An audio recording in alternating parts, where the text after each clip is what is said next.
Hey Sunshine, it's Jennifer Connor, girlfriend career guide and founder of the U Factor.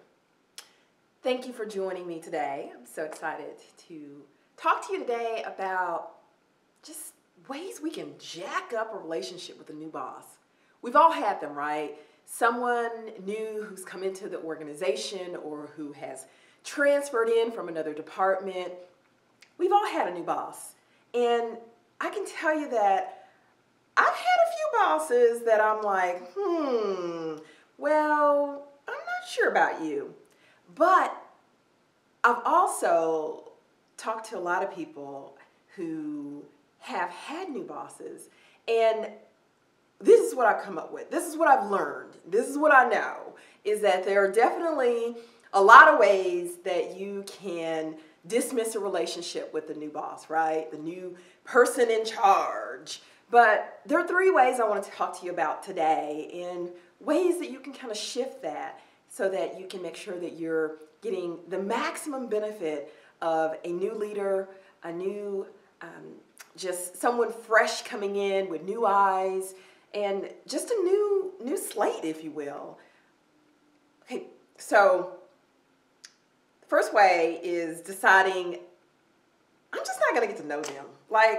I'm just not going to get to know them as a person. Like, they're my boss, they're my manager, I have to work with them, but that's it. We're only going to talk about work things. We're only going to focus on work. And that's okay. But let me tell you, that person coming in is just as nervous as you are or your team members are about coming into a new role, a new opportunity, a new organization. And they're a person. How you make a connection with someone isn't just the work chit-chat. It's not just the work. It's getting to know them as a person. You don't have to go out to dinner and happy hour and all of that, but to understand what their frame, where they're coming from. You know, are they married? Do they have kids? Do they have a dog? Who are they as an individual? So how do you do that? Okay, so I tell you, when you're coming into a new role, or even, especially a new leadership role, you want to understand your team, who your people are. Good leaders do that, right? Good leaders try to understand who you are.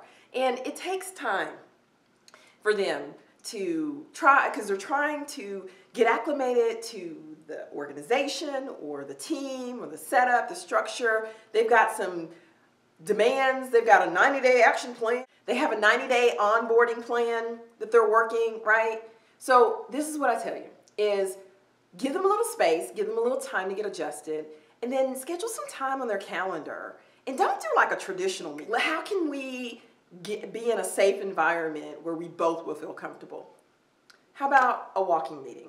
Hey, at lunchtime, if you have 10 minutes, or 15 minutes, can we just take a walk around the building? I just want to get to know you.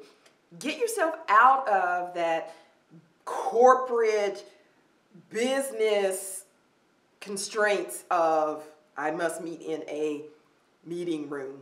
Or how about coffee? Do you have a cafeteria? Or is there a Starbucks or a McDonald's close by where you can walk or you can drive over? Change your environment. Make it a fresh space as you get to know this person who's coming into your team. And share what they need to know. Don't just give them the lowdown and the skinny about, all the drama. Actually share ideas that you have about ways to improve processes or relationships with other departments or organizations. Like, really go in with the game plan of, how can I give so that this person can have enough information to process so that they know the team that they're coming into and they know who I am. Okay, so another way I suggest is that you can really jack up a new relationship or a relationship with a new boss. You can also jack up a new relationship with a new boss by participating in negative conversations with coworkers. Okay, no. I'm going to tell you, you do not want to be that person who is engaging in negative conversation, because everybody has an opinion, okay? My grandmother used to say, opinions are like beep, fill in the blank. You know what I'm saying? And it's true. Everyone has an opinion, but you need to step out and you need to be the person that says, you know what, let's see. Let's wait and see. One of my favorite leadership quotes, and one that I've always taken forward with me into new roles, new leadership roles, is seek to understand before you seek to influence. Powerful. Seek to understand before you seek to influence. There's a rhyme, there's a reason, there's a why that things have been done a certain way.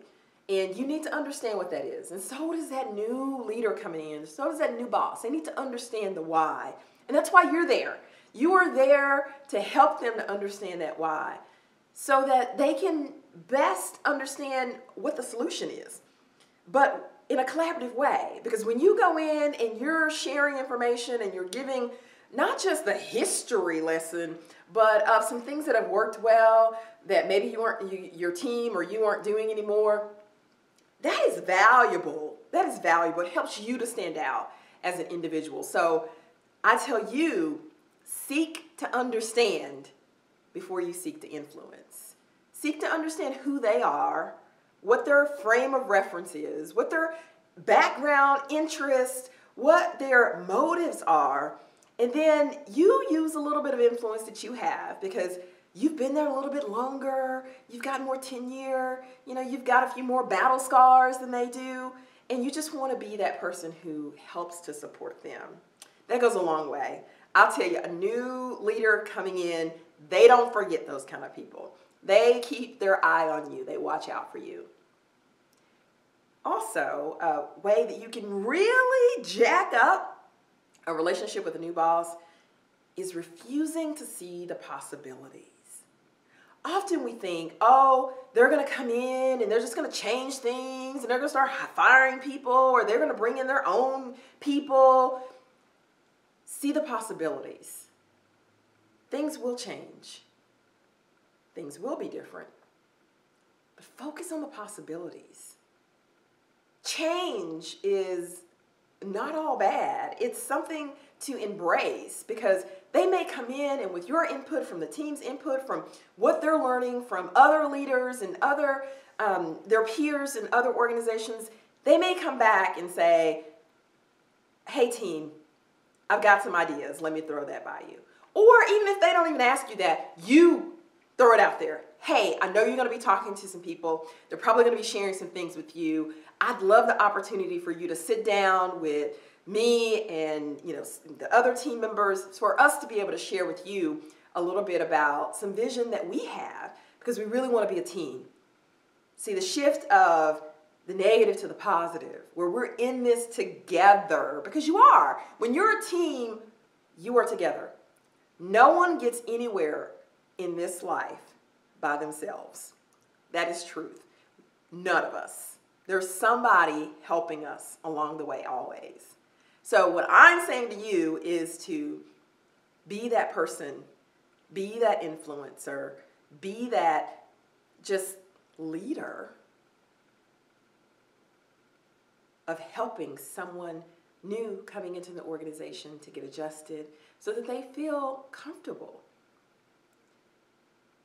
Well, if you found value in this message and you know someone who could use it, be a friend. Share it. Life is a cycle. It's just one big old circle. Be a giver. I appreciate your time. I know it is extremely valuable. Until we chat again, remember, each day is a gift to be, do, and live better. So go out and live the best you today.